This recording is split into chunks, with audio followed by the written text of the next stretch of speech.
ನಡೆಯುವ ದೌರ್ಜನ್ಯ ಅನ್ಯಾಯದ ವಿರುದ್ಧ ಭಾಷಣ ಮತ್ತು ಚಿಂತನೆಗಳ ಮೂಲಕ ಮರ್ದಿತರ ಪರವಾಗಿ ಗಟ್ಟಿ ಧ್ವನಿಯಾಗಿರುವ ಮೊಹಮ್ಮದ್ ಸಾಕಿಬ್ ಸಾಬ್ ಇವರನ್ನು ಪೋಡಿಯಂಗೆ ಆಹ್ವಾನಿಸ್ತಾ ಇದ್ದೇನೆ. ರಾಷ್ಟ್ರೀಯ ಕಾರ್ಯದರ್ಶಿಗಳು ಪಾಪ್ಯುಲರ್ ಫ್ರಂಟ್ ಆಫ್ ಇಂಡಿಯಾ ಇವರನ್ನು ಪ್ರೀತಿಪೂರ್ವಕವಾಗಿ ಪೋಡಿಯಂಗೆ ಆಹ್ವಾನಿಸ್ತಾ ಇದ್ದೇನೆ.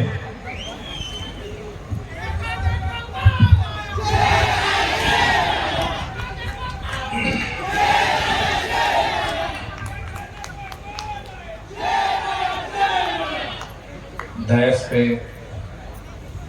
बैठे हुए टीपू सुल्तान सौहार्द वेदिके के प्रेसिडेंट डॉक्टर मूर्ति साहब और एसडीपीआई के रियासती सदर अब्दुल मजीद साहब और इस अजीमुशान जलसे को, इस प्रोग्राम को आए हुए मेरे भाइयों, मेरे बहनों, अस्सलाम वालेकुम। भाइयों, टीपू सुल्तान शहीद के बारे में बहुत सारा तारीखी उन्वान, तारीखी बात हमारे आगे आई है। बहुत सारा तारीखी बात आ गई है, हिस्टोरिकल फैक्ट्स।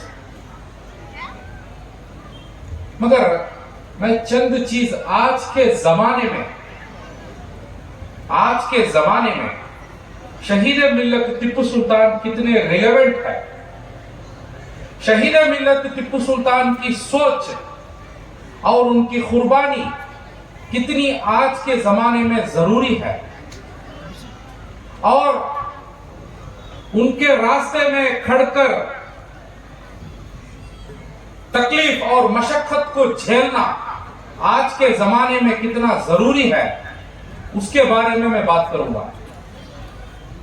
टीपू सुल्तान शहीद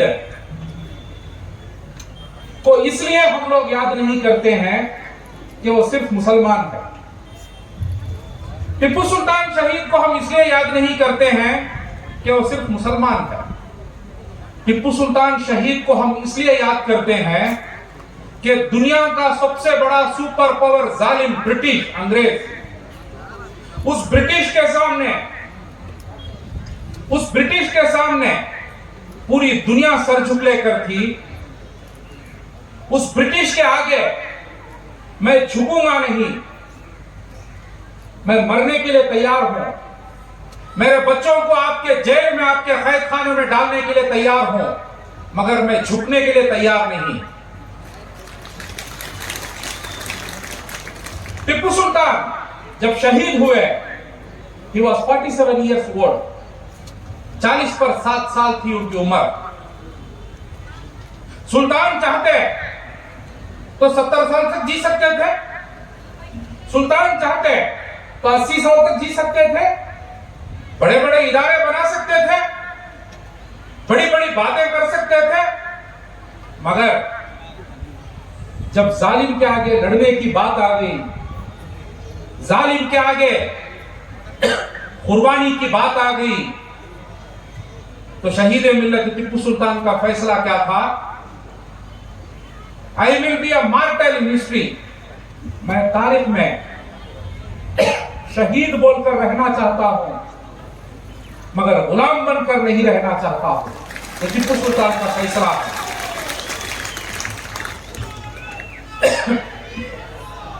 भाइयों,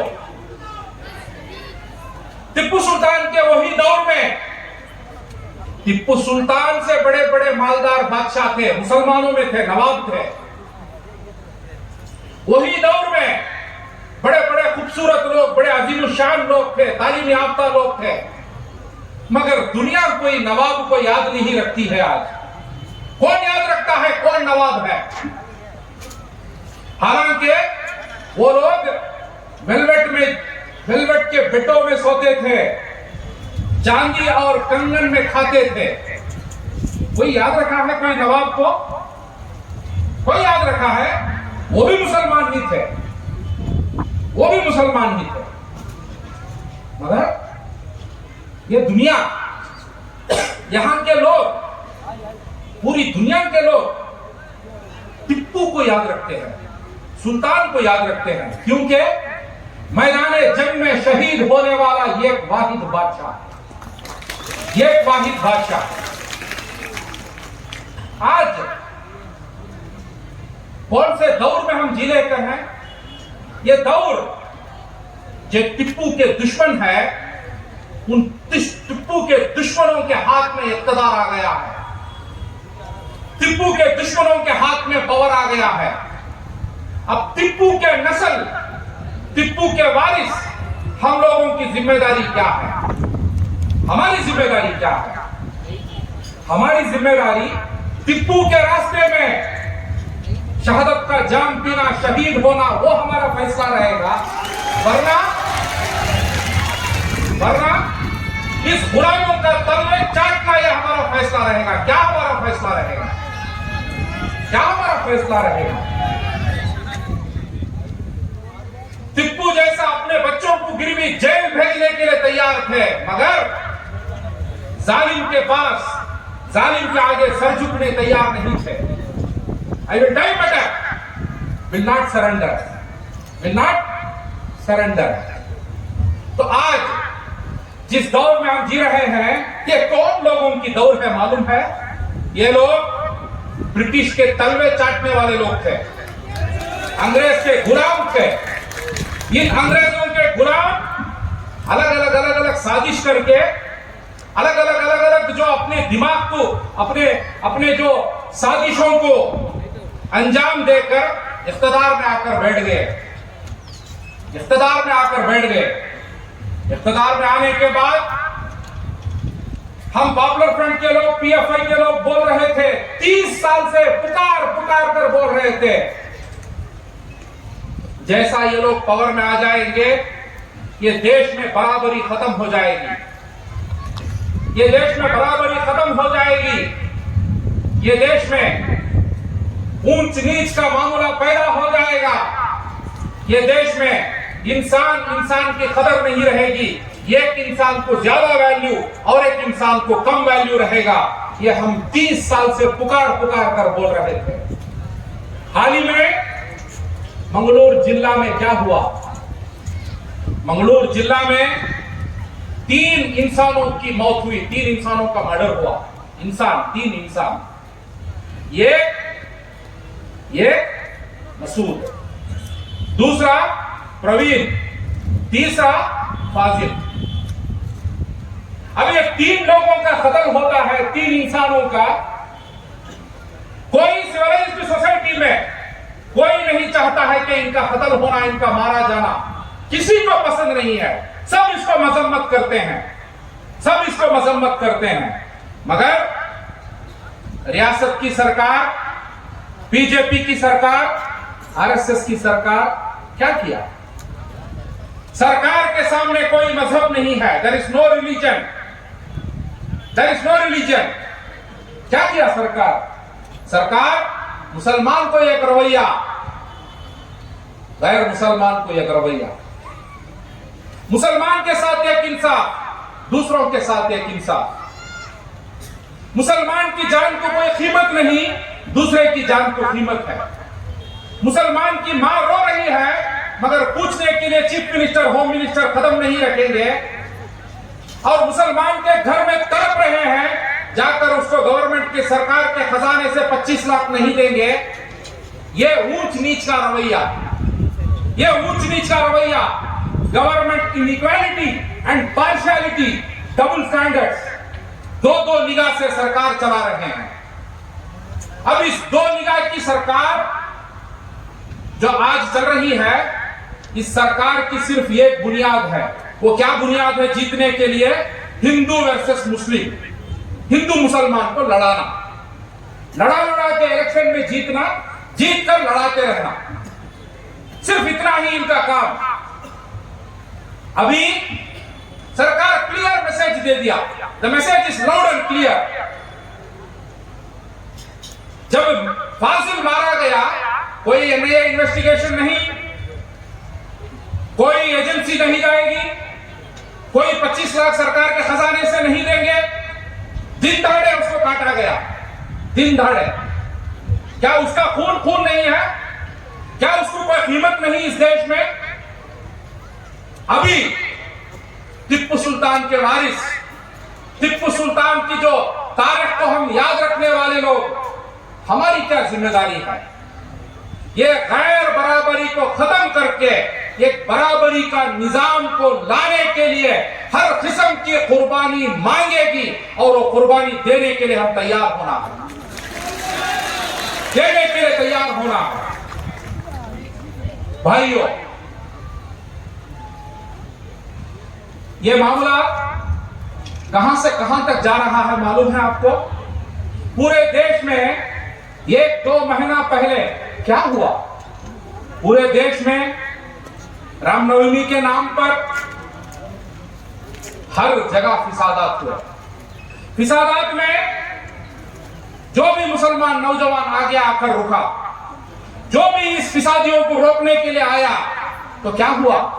उसका घर टारगेट करके तोड़ा गया। बुलडोजर्स आके उसके घरों को तोड़े, बुलडोजर्स आके उस घरों को तोड़कर गिराए। उसको तोड़ कर गिराते वक्त पर वो मजलूम लोग बिलबिलाते हैं, तड़पते हैं, रोते हैं, मैं गरीब हूं, मेरे घर को मत तोड़ो, मैं गरीब हूं, मेरे घर को मत तोड़ो। मगर रहम नहीं, करम नहीं, कुछ नहीं, उनको घरों को तोड़ा गया। अभी सवाल यह है,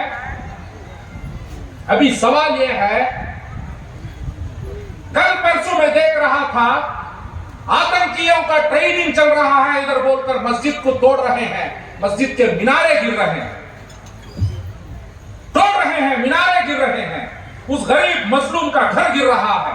और हम लोग घरों में बैठकर कैसे इत्मीनान से पेट भरकर खाकर सो सकते हैं? हम लोग, क्या ईमान है हमारा?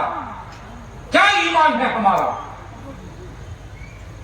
और उसका घर टूटने के दिन, उस दिन रात हमारी नींद आ गई, तो क्या ईमान में, पूछना चाहता हूं, क्या फेथ है हमारा? और हम कहते हैं टिप्पू सुल्तान शहीद बोलकर, टिप्पू सुल्तान शहीद बोलकर।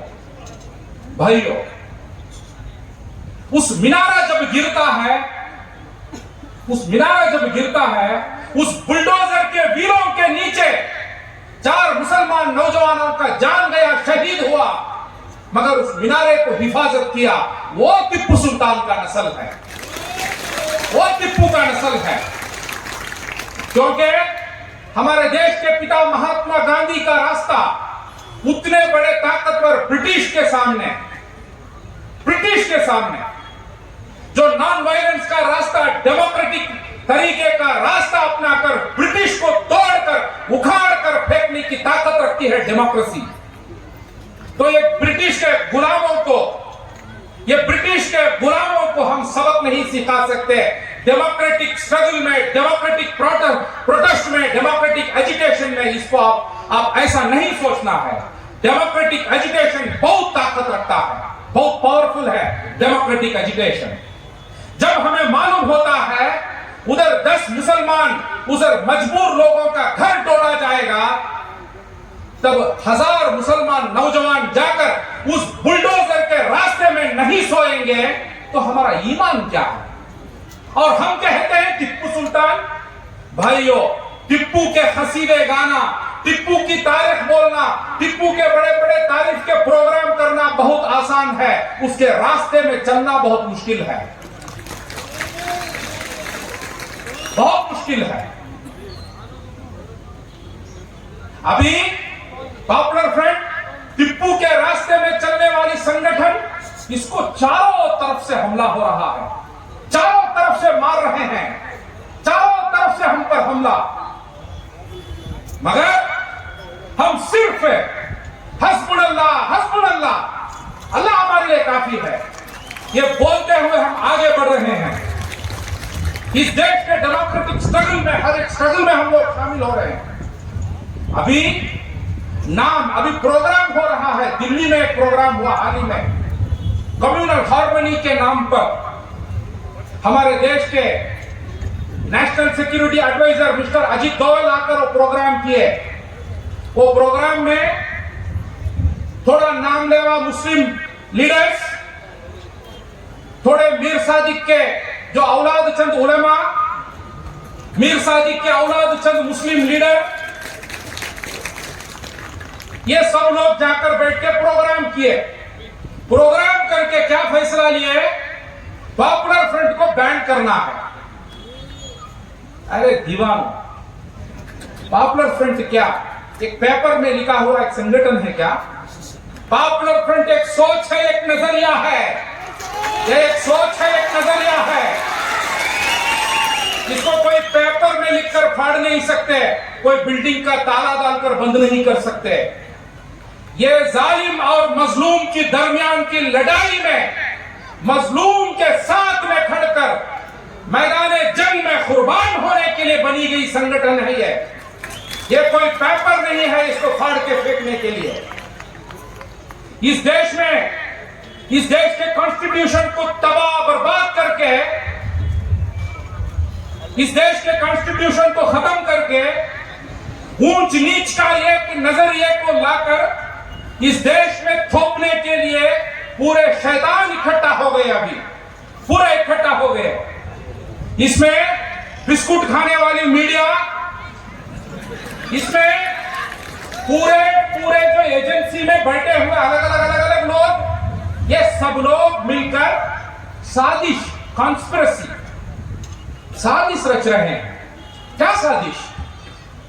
कैसे भी ये 140 करोड़ लोग जीने वाले इस भारत को, इस भारत देश को अपने कब्जे में ले लेने के लिए, अपने कब्जे में ले लेने के लिए अभी यहां के हमारे ये मजलूम लोगों को समझना चाहिए और रद्द अमल तय करना चाहिए कि हम क्या करेंगे। क्या हम इस 140 करोड़ लोगों के देश को इस ऊंच नीच के निजाम में चलने देंगे या बराबरी के निजाम में, संविधान पे चलने देंगे? किस पे चलने देंगे? संविधान के निजाम पर चलना है तो कुर्बानी देना ही पड़ेगा, कुर्बानी देना ही पड़ेगा, इसमें कोई शक नहीं है। जिस दिन बुलडोजर आती है, जिस दिन डराया जाता है, जिस दिन एजेंसी आते हैं, उस दिन जाकर चूहा जैसा छप जाएंगे और दूसरे दिन आकर टिप्पू सुल्तान के खसीदे गाएंगे, तो इसको इस्लाम में मुनाफिक कहते हैं। इसको इस्लाम में मुनाफिक कहते हैं। ये दो चेहरा एक मूमिन का, एक मुसलमान का नहीं हो सकता। हमारा एक ही चेहरा होना चाहिए। हमारी एक ही जिंदगी है। इस जिंदगी में बहुत सारे लोग बड़े बड़े क्या क्या बहुत बातें करते हैं। हम यूनिवर्सिटी बनाएंगे, हम वो इदारे बनाएंगे, हम ये इदारे बनाएंगे। जालिम को इक़्तिदार में लाकर बिठाकर, उस जालिम को इक़्तिदार में रहकर तुम क्या इदारा बनाकर क्या कर सकते हो? क्या इदारा बनाकर क्या कर सकते हो? कुछ नहीं चलने वाला है। बड़े बड़े मुस्लिम उलेमा, बड़े बड़े लीडर्स, बड़े बड़े कायद, कभी कभी उनकी बात को मैं सुनता हूं, मुझे लगता है इनकी बात में आरएसएस वाला मोहन भागवत बात करता है। कभी कभी ऐसा लगता है। क्यों? डर, खौफ। क्या चीज का खौफ? एनआईए, ईडी वो कर देंगे, ये कर देंगे। कुछ नहीं हो जाएगा, कुछ नहीं हो जाएगा। कामयाबी कभी भी मजलूम की ही कामयाबी होती है, मगर फैसले और हिम्मत इसको लेकर हम आगे बढ़ना चाहिए। उसके लिए टिप्पू सुल्तान, इमाम हुसैन और इन लोगों के आका, इन लोगों के सरदार मोहम्मद रसूलुल्लाह की तारीख को हम पढ़ना है, सल्लल्लाहु अलैहि वसल्लम। जब इससे हम वाकिफ रहेंगे तो हमें यह सब चीज आके डरा नहीं सकता, नहीं डरा सकता है।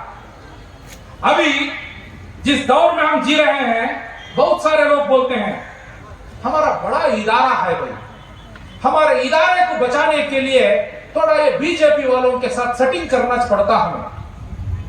हमारा बहुत बड़ा इदारा है भाई, हमें ये एजेंसी वालों के खिलाफ चलेंगे तो हमारा इदारा नहीं चला सकते। ये गुलाम सोच पॉपुलर फ्रंट की खून में नहीं है, हमारा जीन में नहीं है।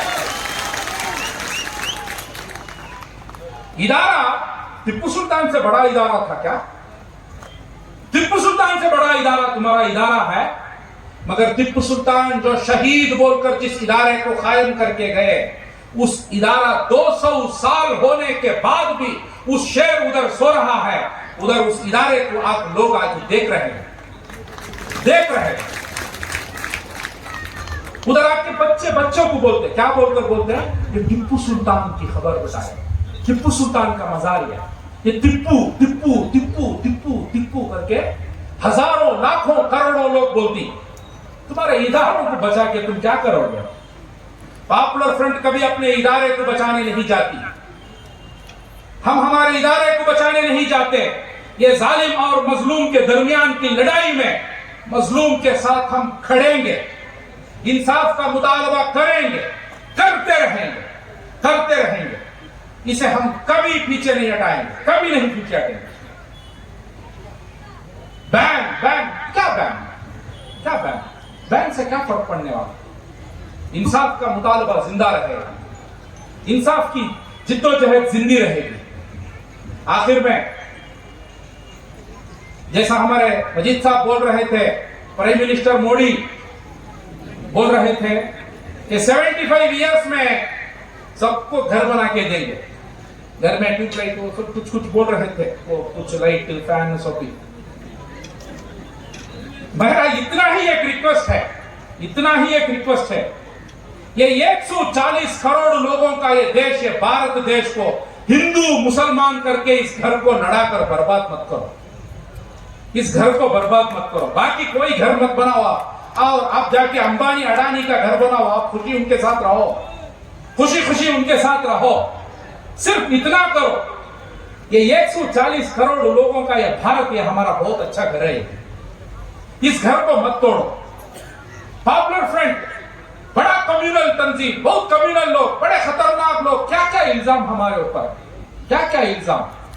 मेरा मिसाल, मैं पॉपुलर फ्रंट का नेशनल काउंसिल का आदमी हूं। मेरा मिसाल, मेरा जो दुकान है वो दुकान चर्च का बिल्डिंग है। मेरा दुकान को लीज में मैं मुसलमान लिया हूं और मैं रेंट को दिया हूं हिंदू को। बिल्डिंग क्रिश्चियन की, लीज में लिया मुसलमान, रेंट को दिया हिंदू को। पॉपुलर फ्रंट के कम्युनल लोग, ये मेरे गांव में एक भी मुसलमान नहीं है क्या? मेरे गांव में 1000 मुसलमान है, मगर फिर भी एक अच्छा हिंदू आया, सीधा आदमी है, मैं उसको रेंट को दिया। वो मेरी मर्जी, मैं उधर हिंदू और मुसलमान बोल के तफर्रुका नहीं किया, कम्युनल संगठन हम। यही इल्जाम टिप्पू सुल्तान पे लग रहा है, यही इल्जाम। जब गलत है गलत बोलने सीखो, वो गलत बोलना जब बोल दिए उधर हिंदू रह गया तो वो गलत में हम कम्युनल नहीं हो गए। आरएसएस बीजेपी गलत है, उसको गलत करके बोलना, we are not anti Hindu, हम हिंदू के खिलाफ नहीं है।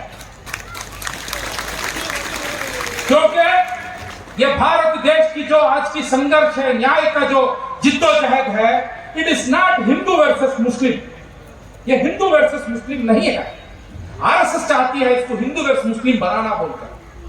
ये जालिम वर्सेस मजलूम है, ये जालिम वर्सेस मजलूम है। अभी इधर जालिम आरएसएस है, उसके वजह से हम आरएसएस के खिलाफ बात करते हैं। मगर ये लोग शातिर लोग उसको क्या करना चाहते हैं? हिंदू मुस्लिम बनाना चाहते हैं। It is nothing about Muslim, it is nothing about Hindus. Hindu Muslim का मामला नहीं है। फाइनली आज मैं अखबार देख रहा था, अखबार में आया तकरीबन 13 मुल्कों से, अलग अलग 13 मुल्कों से आरएसएस के लोगों को मध्य प्रदेश भोपाल में बुलाकर एक प्रोग्राम किया गया। ये 13 मुल्कों से आरएसएस वालों को बुलाकर एक प्रोग्राम, वो प्रोग्राम के बाद एक प्रेस स्टेटमेंट आया है, वो मैं पढ़ा हूं। कल्चर के बारे में, मोरालिटी के बारे में, एथिक्स के बारे में, ये सब बात है। कौन? आरएसएस का चीफ मोहन भागवत की तरफ से। अभी ये 13 मुल्कों से, अमेरिका से, ऑस्ट्रेलिया से, यूरोप से जो आए हुए आरएसएस के लोग हैं, उधर जाकर कोई हिंदू धर्म का काम करने के लिए नहीं आए। उधर आए क्या मकसद से? उधर से आए क्या मकसद से? उधर से आए वहां के लोगों के दरमियान में इस्लाम के खिलाफ नफरत को डालने के लिए। वहां से आए, वहां के लोगों के दिलों में क्रिश्चियनिटी के खिलाफ नफरत को डालने के लिए, जैसा हमारे भारत देश में हुआ। हम 50 साल पहले बोल रहे थे आरएसएस के लोग काम कर रहे हैं, ये काम का अंजाम बड़ा बड़ा खतरनाक रहेगा। आज क्या हुआ? आज ऐसी एक कौम को बनाए ये लोग। वो कौम कैसी कौम बन गई है मालूम है आपको? उनको अपनी तरक्की में कोई खुशी नहीं, उनको मुसलमान की बर्बादी में खुशी है। उनको ऐसी कौम बनाए वो लोग।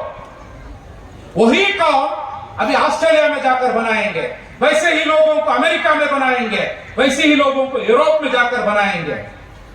ये यूरोप में, ऑस्ट्रेलिया में, अमेरिका में जीने वाले मुसलमान और बड़े दूसरे बड़े बड़े एक्टिविस्ट, अलग अलग समुदाय के, ये लोग इंडिया में रहने वाले अपने दोस्तों को, फ्रेंड्स को जो फोन करते हैं, फोन करके बड़ी हमदर्दी जताते हैं। क्या भाई, इंडिया में हालात बहुत खराब है क्या?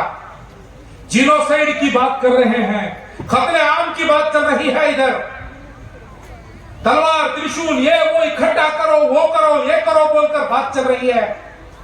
मस्जिदें, गरीबों का घर तोड़ा जा रहा है बुलडोजर डालकर। ऐसा हमदर्दी करते ऑस्ट्रेलिया से बैठकर, अमेरिका से बैठकर लोग। अभी हमदर्दी आप करने का दौर चला गया, हमदर्दी करने का दौर चला गया। अभी 5 साल 10 साल के पहले ऐसा हालात आएगा अमेरिका में, ऑस्ट्रेलिया में, आपके ऊपर हमदर्दी करने वाला कोई नहीं रहेगा। ऐसी हालात आ जाएंगी। तो आज this is the time to act. अभी हम लोग काम नहीं करेंगे तो क्या हालात रहेगी, क्या हालात रहेगी, इसे हम समझना चाहिए। और क्या मकसद से आए उधर से? दूसरा इनका मकसद क्या है मालूम? इंडिया में जब भी जुल्म होता है मुसलमानों पे, क्रिश्चियंस पे, इस जुल्म के बारे में अलग अलग वतनों में अलग अलग मुसलमान, क्रिश्चियन, अलग अलग संगठन के लोग बात करते हैं, बोलते हैं कि इंडिया वर्ल्ड्स लार्जेस्ट डेमोक्रेसी, इधर इतना जुल्म चल रहा है बोलकर जो वो लोग बात करते हैं। अब वो जो बात करने वाले लोगों को झूठे लोग, वो लोग मक्कार लोग बोलकर उनके बारे में एक इल्जाम की तहरीक चलाने के लिए वहां से लोगों को इधर बुलाए। तो ये ऐसा एक सोच रखकर ये जो आरएसएस के लोग इतना डीप जाके काम कर रहे हैं, इतना डीप जाके काम कर रहे हैं। अभी ऐसे दौर में जीने वाले, ऐसे दौर में जीने वाले मुस्लिम, क्रिश्चियंस, दलित, सब पिछड़े वर्गों की जिम्मेदारी क्या है? What is the responsibility? हमारी जिम्मेदारी क्या है?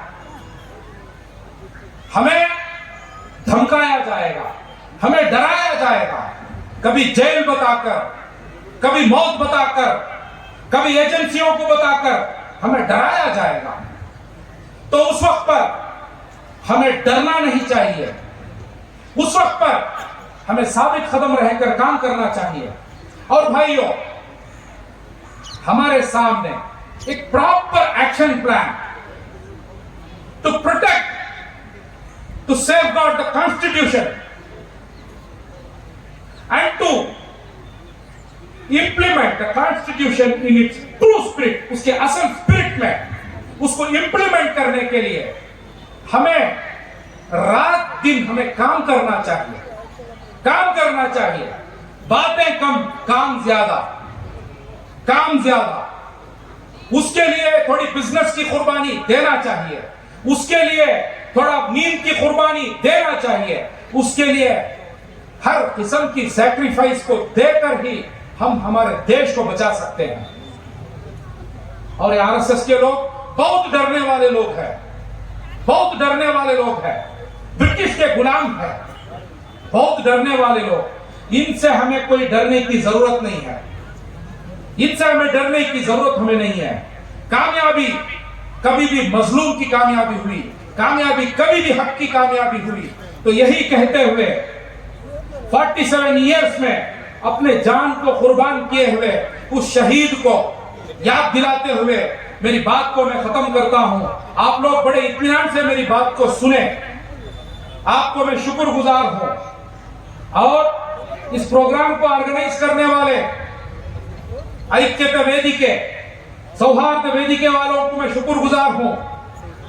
और इस मौका बनाकर देने वाले इस कायनात के परवरदिगार अल्लाह का शुक्र करते हुए मेरी बात को मैं खत्म करता हूँ। अस्सलामु अलैकुम अल्हम्दुलिल्लाहि रब्बिल आलमीन। ಟಿಪ್ಪು ಸುಲ್ತಾನರ ಇತಿಹಾಸವನ್ನು ಅನಾವರಣಗೊಳಿಸುವ ಉದ್ದೇಶ ಪ್ರಸಕ್ತ ಭಾರತದಲ್ಲಿ ಫ್ಯಾಸಿಸ್ಟರಿಂದ